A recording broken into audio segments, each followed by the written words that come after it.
Hello everyone, good morning. কেমন আছো সবাই? আশা করছি সবাই খুব ভালো আছো। তো আজকে না ঘুম থেকে উঠতে অনেকটা লেট করেছি। আমি উঠেছিলাম ওই ৮টা নাগাদ, কিন্তু আবার সেই শুয়ে পড়েছিলাম। বেশ কয়েকদিন ধরে অনেক বৃষ্টি ফিষ্টি সব হচ্ছে, চারিদিকে সব বন্যা এরকম হচ্ছে। তো কালকে রাতে সারা রাত বৃষ্টি হয়েছে।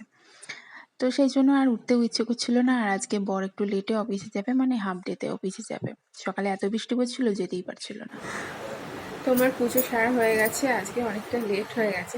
লেট হলেও আজকের দিনটা মানে আজকে হচ্ছে মানে তাড়াহুড়ো নেই, কারণ আমার তো সকালবেলায় রান্না হয়ে গেছিলো, ও তো বেরিয়েই যেত, কিন্তু এত বৃষ্টি পড়ছে যে ও বেরোতে পারেনি।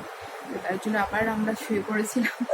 তারপরে উঠে মিটিকে খাওয়ালাম, আর তারপরে ও স্নানে গেল, খেতে খেতে ও আবার বমি করে দিল।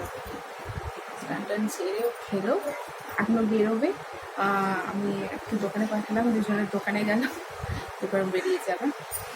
তো এবার আমি একটুখানি খেয়ে নেবো, ভাবছি একবারই খেয়ে নেবো, আবার সেই দুবার করে খাওয়া ঝামেলা। একবারে খেয়ে নেবো, কাজে দিদি কাজ করতে এসছে।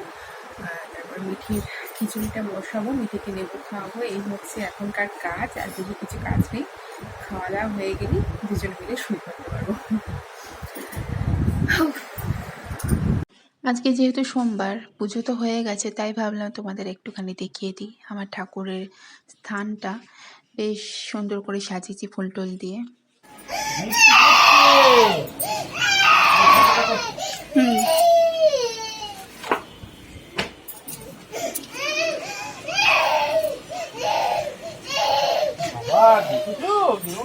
বৃষ্টি পড়ছে বাইরে।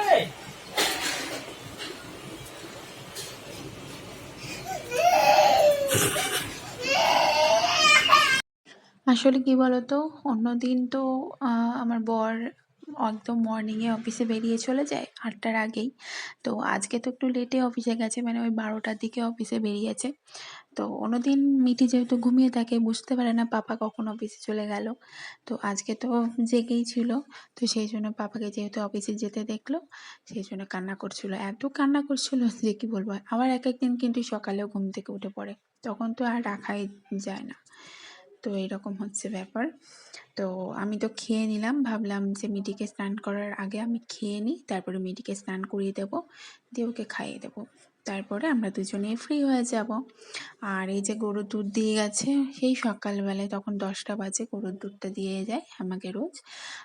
তো এটাকে আজকে গরম করে দিই, না হলে গরম পড়েছে তো, ভীষণ গরম। ফ্রিজে ছিল যদিও বা, গরম মানে যতটা কাজ এগিয়ে রাখা যায় ততই ভালো। আমি সমস্ত কাজই আগে আগে এগিয়ে রাখি। তো সেই জন্য দুধটাকে গরম করতে চলে এসেছি। আর দুধটা যে এনে দিয়ে যায় বেশ ভালোই দিয়ে যায়।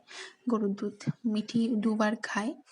একবার ওই সন্ধ্যাবেলায় গরুর দুধের সাথে ও প্রহেন্স খায়, আর রাতে যেদিন দুধ রুটি দিই তো সেই দিন দুধ রুটির সাথে দুধটা খায়।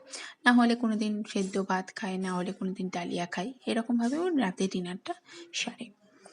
তো সমস্ত রান্নাঘরটা তো গুছিয়ে রেখেছিলাম। এখন যাব হচ্ছে মিটির জন্য লাঞ্চটাকে রেডি করব। আজকে দুজনে মা মেয়ে মিলে সেদ্ধ ভাত করেছিলাম, মা মেয়ে না মানে একবারই রান্না করেছিলাম সেদ্ধ ভাত।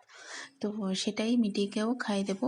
আর লঙ্কা দিইনি, যেহেতু মিটিও খাবে, লঙ্কা গোটা লঙ্কা দিয়ে দিয়েছিলাম, আমরা গোটা গোটা নিয়ে নিয়েছিলাম।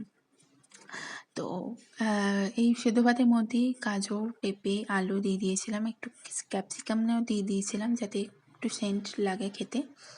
আর একবারে চাল ডাল দিয়ে, মানে হলুদ ছাড়া সেদ্ধ ভাত, এটা খেতে কিন্তু আমি ভীষণ ভালোবাসি, মানে ভালো লাগে খেতে।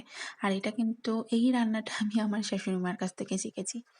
আর সাথে ডিম সেদ্ধ দিয়ে দিয়েছি। আমরা ইয়ে করেছিলাম, ডিম ভেজে নিয়েছিলাম, আর মিটিকে ডিম সেদ্ধ দিয়ে দিয়েছি। মিটি তো ডিম ভাজা খেতে পারে না, ওকে সেদ্ধ ডিমটাই খাওয়াই, আর বাচ্চাদের সেদ্ধ ডিমটাই খাওয়ানোটা উচিত। তো এর মধ্যে আমি দিচ্ছি এক টুকরো মানে বাটার।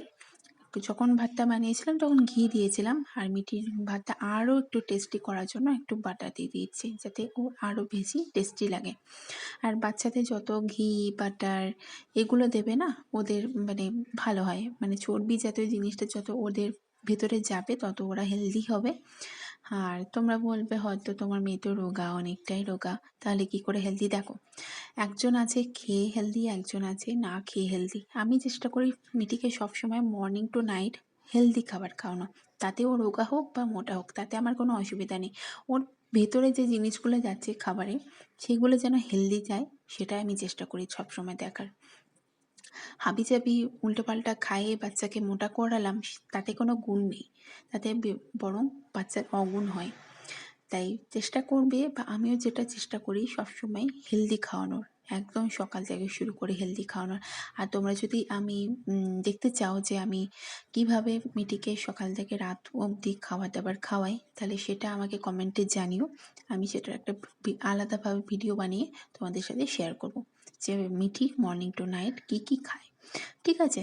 তো চলো আজকে ব্লগটা আমি এখানেই শেষ করছি। এখন আমি মিটিকে খাওয়াবো, তারপরে মা মেয়ে মিলে ঘুমিয়ে পড়বো। চলো টাটা।